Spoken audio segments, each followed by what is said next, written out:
Kim, and this is Chris. We're from Draco. Tonight we're going to we're doing a little segment series, I think is what we're going to try to do. We're going to talk tonight about websites and the difference between doing it yourself, a do-it-yourself builder, or hiring a professional. So I know I'm a professional, and I'm going to try and sell you every single website service that I can possibly think of. But at the same time, I'm also a business owner. And I know the struggles of being a business owner, trying to pay all the bills. Every single time you look around, it's just sort of like, oh my God, I owe this now. So there is sometimes those periods where you're like, I need something online. I need to build an online presence, and I don't have thousands of dollars to fork out. So just to make it clear, I'm not here to sell you anything. I'm literally just here to give you some quick tips on when you and your business might actually be ready to hire me. Hi, just Megan. to throw that in there. All right. So my first question for you. Why would it be best to go with a free do-it-yourself builder? So the free builders are great in the sense that, one, they're free, which is awesome. Also, you have the ability to quickly throw something together yourself. So you don't need to know any sort of programming or API connections, anything like that. All you do. Sorry, what's an API connection? A bunch of weird, letter number combinations that are giant and that no one ever wants to deal with except me most days. And that's basically the main advantage of it. You can literally do it yourself. You say, I want a homepage, I want an image here, I want some text here, I want to throw in some social connections, and there they are. You don't need any sort of background in web design itself. All right. So then what are the advantages of hiring a professional designer, I guess is what you would call him, over a builder? Well, the main advantage is you've got me. Okay, can you elaborate? So the great thing about a professional is we can do very weird things somewhat quickly usually. So weird things? What kind of weird things? So if you take a builder, for example, you've got some limitations to it. You can't, create payment processing most of the time. You're stuck with just whatever template features they do have. Whereas with a designer or developer, they can get in the back end of the website and actually rework it so that you can add in custom payments, you can add in discount codes, you can add in weird image overlays that you saw on some other website from another country, and you're like, hey, I want that. So it's more customizable. Exactly. I'm just going to take a second and say hi. Hi, Megan. Hi, Sasha. Hey, Lori. Hi, Shellen. Hi, Sherry. Thanks for being here, guys. We really appreciate it. All right, so we talked about the advantages. So what are the disadvantages of hiring a professional? Well, I guess the main disadvantage is cost. I feel like I need to make it rain. Sorry. I don't think we have gifts on here, do we? No. Oh, okay. That's disappointing. Yeah, so the main disadvantage is the free builders are free or very inexpensive, but a professional can cost, hundreds, if not thousands of dollars, depending on what you're trying to implement. Now, of course, you've got usually support that comes with that, which is awesome.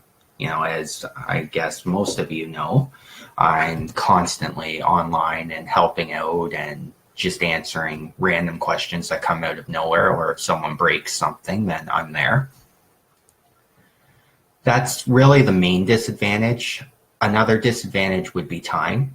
You can quickly throw something together, but a customized design or even, a weird feature that you just saw on another website does take time to put together. Sure, you make a good point. Customization is both an advantage and a disadvantage. It really is. Chris can tell you that when we were building our website, I changed my mind a million times. I don't know. He wasn't very impressed with me by the end of it, let's put it that way. But that's just because I'm his wife. He's much nicer to his customers, I promise. All right. How might you know you're ready to move forward with a professional designer? So like, when do you know in your business, like, okay, I've reached a point where this builder is not going to work for me anymore and I need to take it to the next level? Well, one clear indication is you have the budget for it. So your business has grown, you're starting to see a lot more demand on your website, you really want to put it out there. That's usually a sign that you need to move forward with someone a little more professional than an online builder. If I had another point and it disappeared on me. You haven't had enough coffee, apparently. Apparently. Another key fact is with the builders, you will hit a certain point where it just will not do what you want it to do. So if you need that extra little integration, so if we're trying to take Facebook and integrate your timeline into it, and the builder has one set layout that you really personally think doesn't look all that good, you might need to move forward with someone more professional. As well, on that fact, if you're integrating something and it looks great, but it's just sort of a little quirky, and you talk to someone and they come back and say, well, we could do this if we could get access to it, but we don't have that access. So something like Wix, for example, just doesn't have the capabilities to allow you in the back end, whereas a hosting account that you purchase yourself and then have WordPress or something installed on it, I can go into the back end and just rework that code itself to make it actually work properly. All right. Hi, Jade. Hi, Lenora. All right. Does anyone have any questions about this? Has anyone done the do-it-yourself builder? Have you moved to a professional? Any questions, comments? It truly was. So Lori is a fairly good example of this. She had a pre-made platform that was working for her, but in the end, it was actually going to end up costing her more money to get one small change done than it would to just build a whole new website. Jade, did you pull your hair out? Hi, Alice. Krista, pros, way to go. We agree. Very true. I might be biased. He might be. I might be too, actually. But I mean, you have to start somewhere, right? Businesses don't grow instantly overnight unless you're like ridiculously lucky. Exactly. So you don't always have the money to put into a website. I mean, we totally get that. That being said, I mean, if you have a do-it-yourself builder and you have a question, shoot him a message. He's more than happy to help you. He's not going to try to sell it to you. He's just going to try to help you out and see what you need. Any tips for communicating with a designer? Oh, you're looking at me. You're the designer. So how do you not communicate with a designer? I think he's gonna... I don't like it. I don't like that font. I don't like that color. I don't like that shade. Yeah, okay, that might have been me. If you have an idea, I tell this even to like when I'm doing graphics and things like that.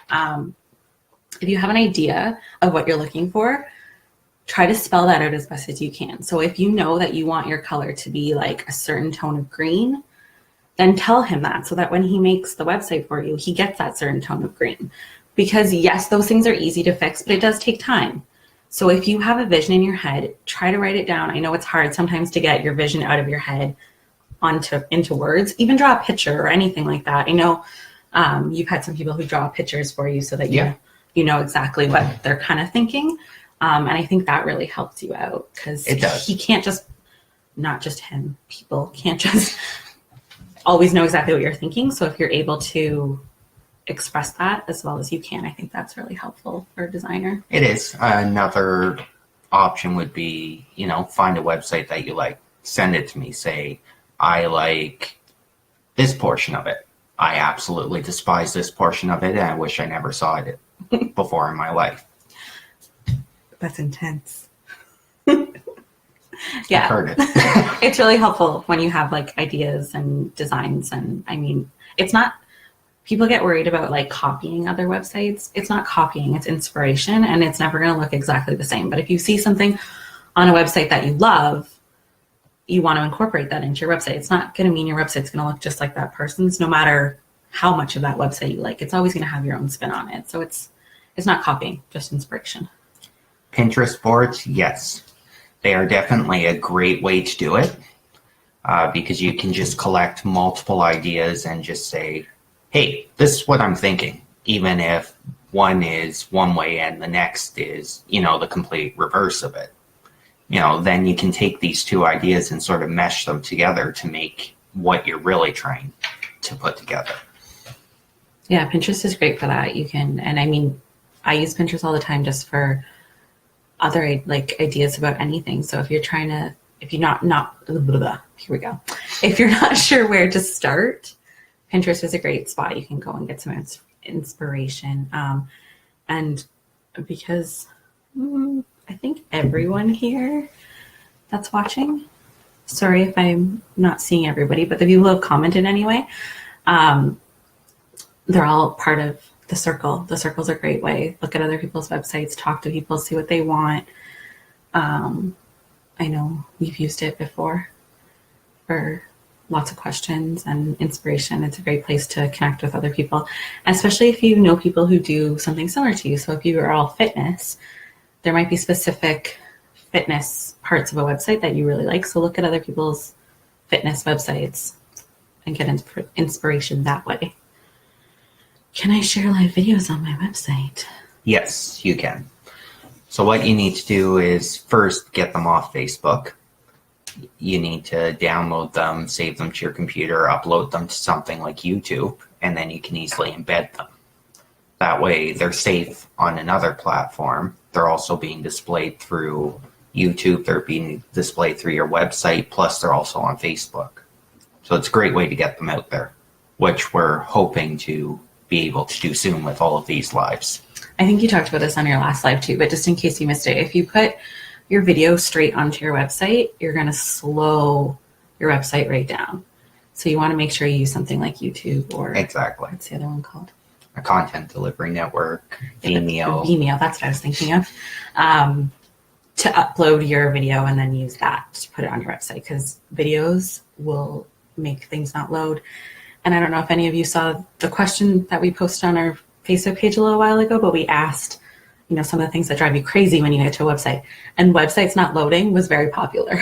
So don't put your video right on your website. How do you download? So when you go to your page, there's an option with the live video. I'm not sure if I can share now at this point. We'll show you a picture. Yeah. Afterwards. We'll take post a a picture. But it's fairly easy to do. Thanks, Alice and Lenora. You guys are so sweet. You make my heart just pitter patter. Okay, so Chris is going to cringe when I ask you guys this question because we've been joking about it all week, and he thinks I'm insane. But I feel like we need a name for this segment. We're going to try to do one of these weekly. So what I've come up with so far is Tech Time with Team Draco.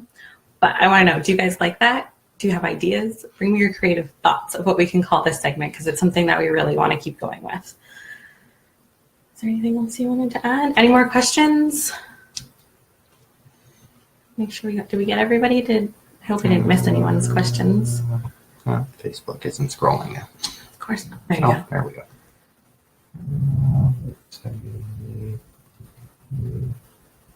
We got everything. I think so. If not, we'll definitely go through the comments and answer away as we can. Thanks, Lenore. Okay, yeah, so we're super, super grateful that you guys showed up tonight. This is not we like to work behind the scenes. This is kind of both out of our comfort zones to be on live, but we're flexing that muscle. We're getting out there. We want you guys to be able to connect with us as much as possible. So our goal is to do one of these a week on different topics. Every week will be something different. We won't always talk about websites. I think your name one. Pardon? I think your name one. My name one? There's lots of I love it. Thank you. He thought I was crazy. Okay, yeah. Anyway, so thank you so much for coming tonight. We really appreciate it. If you have any questions that pop up after this live, or if you're watching the replay, leave the questions in the comments and we will make sure we answer them for you. Also, if you have any topics of things you want to know about, we're taking suggestions. Yeah. That's the word I'm looking for. Apparently I haven't had enough coffee today either. So if there's something you're like, oh, I really need to know about this, I'd really love them to talk about this subject, about websites, about tech stuff, even graphics, content, anything like that, let us know. And we will put it into our schedule. For sure. All right. Thanks, everyone. Have a good night. All right. See ya.